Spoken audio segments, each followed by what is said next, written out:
No spoilers ahead. I'm Johnny. Welcome to my house of horrors.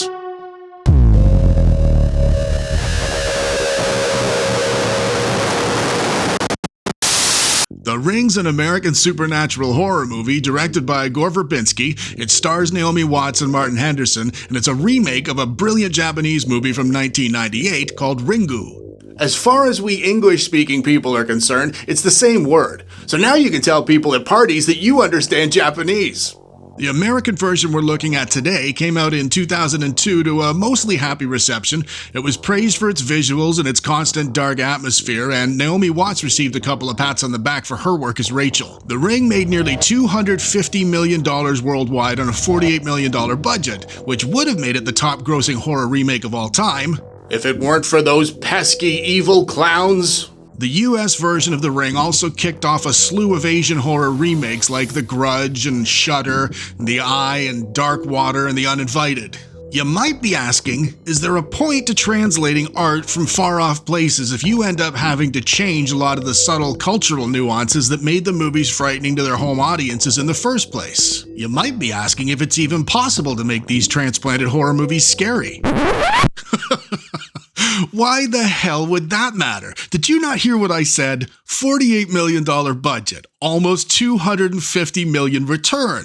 Who cares if it's good? Well, we horror fans certainly care, Mr. and Mrs. Hollywood. How dare you! Let's find out if The Ring was worth appropriating. The plot. The movie opens with a young girl named Becca telling another young girl named Katie about a cursed videotape that apparently kills you 7 days after you watch it. And on hearing the story, Katie reveals she actually watched the tape exactly 7 days earlier. And then she jokes about dying. And then she does die. And her friend watches her die, so she's sent off to a padded room because young folks nowadays are rather delicate. And then we meet Katie's Aunt Rachel, played by Naomi Watts. And we're immediately introduced to Rachel's faults as a detached parent. And why am I pointing out this particular detail in a horror movie, you ask? Terrific question, which I'll answer later on, you impatient byproducts of social media. Rachel's son, Aiden, one of the more prominent creepy kids of horror, was very close with his cousin Katie, and as per horror rules, he's a touch sensitive to the old supernatural. In fact, apparently, Aiden was drawing pictures of his dead cousin days before she actually died. And if you think that's creepy, you should see him now in real life, as a fully grown attorney. Imagine having a tequila with this fucking guy. At Katie's funeral, Rachel's sister thanks whatever mysterious forces guided the hand of fate into blessing her with an investigative journalist of a sister. And then she asks that sister to figure out what the hell caused her teenage daughter's heart to stop. Rachel's search begins at the cabin where Katie and her friends watch the scary video. And Rachel ends up watching it herself. And right after she watches it, we hear the phone ring. Hence the title of the movie. Kinda.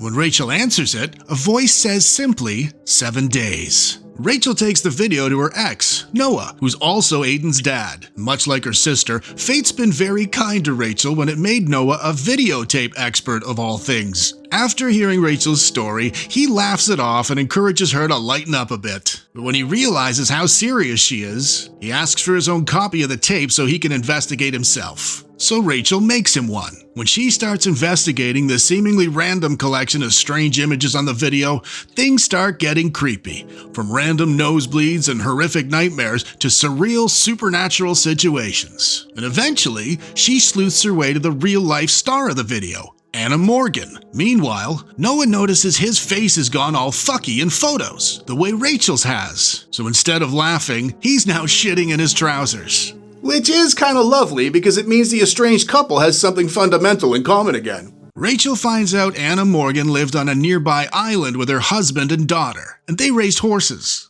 But apparently, the Morgans weren't exactly award-winning horse minders, as all their horses went totally mental and killed themselves trying to escape. The whole thing hit Anna Morgan so hard, she ended up tossing herself off a cliff after she threw her daughter Samara into a well. Rachel eventually finds the farm and goes to meet Richard Morgan, who wants nothing to do with talking about the video or his daughter. Undeterred, Rachel visits the local doctor who knew the Morgan family, and she learns that Anna Morgan's daughter Samara was actually adopted. And not long after her adoption, Anna started suffering from visions, kind of like the ones Rachel's been having. So the doctor sent mother and daughter to the mental institution together.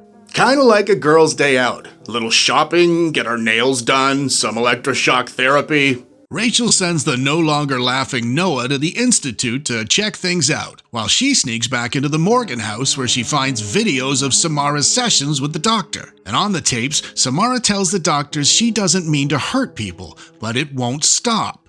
And if I was Samara in one of those videotape interviews, I'd be all like, Samara, you don't want to hurt your mommy, do you? No, but it's gonna keep happening. Tell me what happened to the horses. They killed themselves. Can I go now? No, Samara, you've been very bad to your mommy. Now tell me the truth. Did you make the horses kill themselves? No, Mommy did. She was making TikTok videos with the horses because Daddy stopped talking to her. She started wearing lots of makeup and borrowing my clothes and talking like a black guy. So you hurt her because she's one of those mommies? No. Now that the horses are dead, she keeps trying to make me lip-sync Harry Styles songs with her on TikTok. Can I go now? Yeah, I don't see any problems here. In fact, give her a good whack from us when you get home.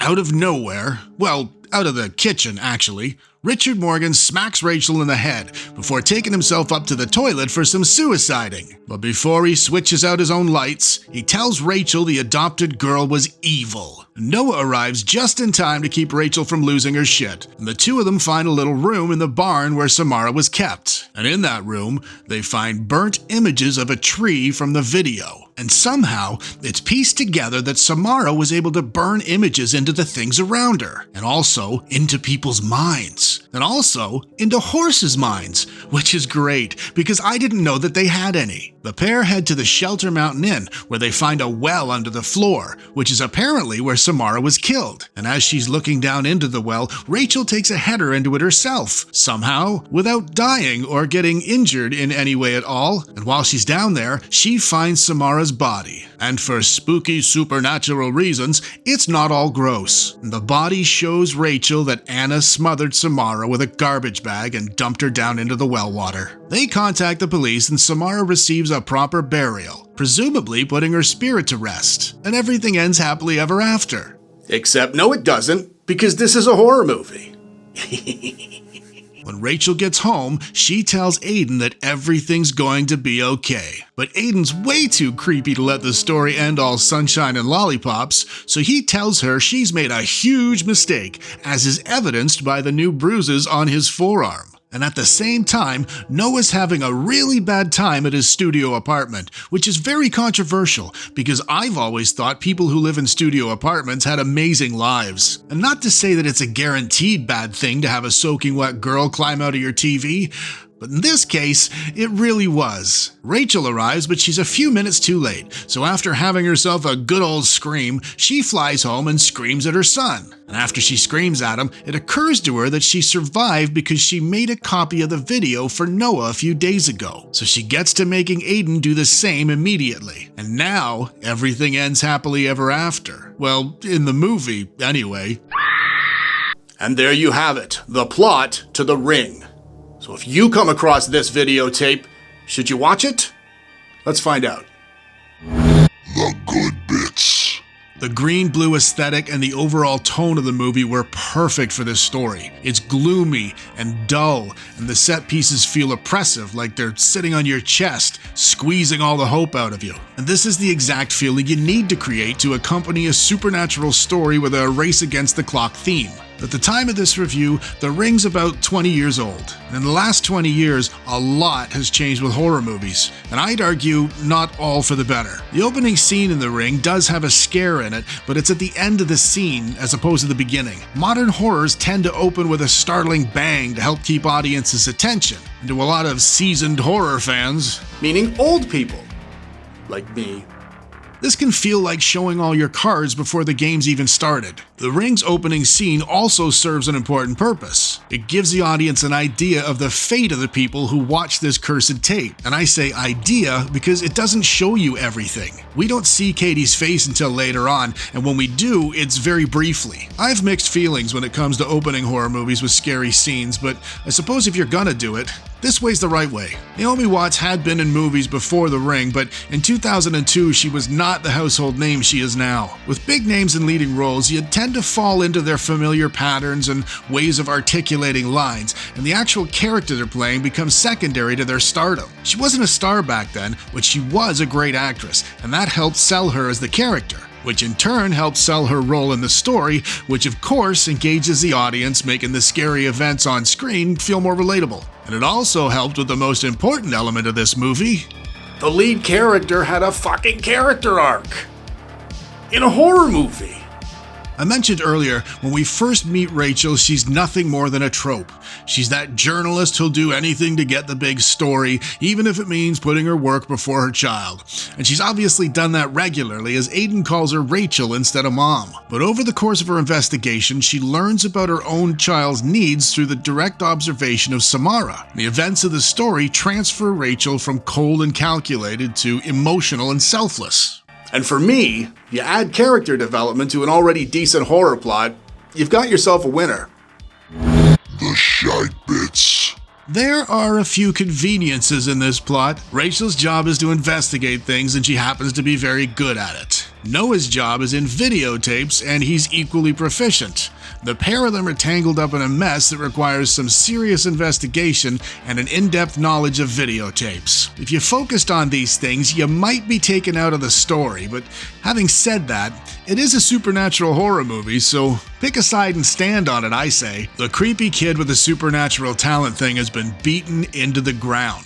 But that wasn't the case in 2002, so you have to factor that in if you're seeing it for the first time all these years later. And on top of that, as much as I like to make fun of David Dorfman in his current real life, you have to hand it to him. He was creepy in this movie, and that couldn't have been the easiest thing to do given he was about 7 years old during the filming. The verdict. So, should you watch The Ring if you haven't seen it already? Yeah, you absolutely should. The creepy kid thing is tropey, and the blue-green aesthetic's been done to death since the movie first came out, but you have to remember, The Ring was one of the first movies to do a lot of these things, and that makes it OG in horror terms, which means it deserves respect. And it certainly has mine. Until next time, folks. It's me, Johnny, from that thing you just watched. If you enjoyed it, go down there and smash me in the face to subscribe. And if you want to watch another thing, there's one right there. Do it!